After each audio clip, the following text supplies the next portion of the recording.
Today I'm going to be breaking down the single arm dumbbell thruster. Alright guys, so key points of performance, we're getting into single arm movement.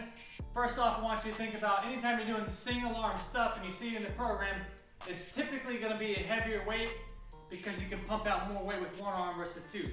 So break down the squat first. Remember, anytime our feet are planted, we're always internally and externally rotating. So if you got to turn your toes out for mobility reasons, that's okay, as long as the knees never come in. So make sure you're skewing from the floor, pushing out, getting our hips below our knees. That's the full squat. We couple in the thruster. We add the single arm. The bell's gonna be locked out in front, squeezing the pec. The bell's tucked in tight, not out here. This isn't as good for the shoulders.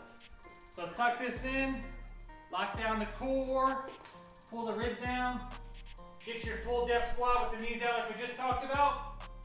And then from here, you're gonna intentionally drive up with your legs, squeeze your butt, squeeze the butt and punch through without this big arch in my back.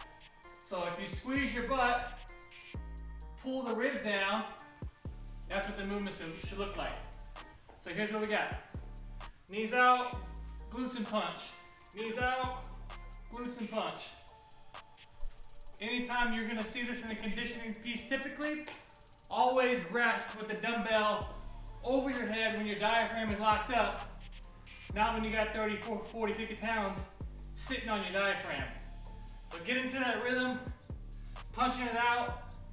When you need a rest, take 3 or 4 breaths up here, settle back in on your breathing, go right back into it. That's a single arm dumbbell thruster. Get after it.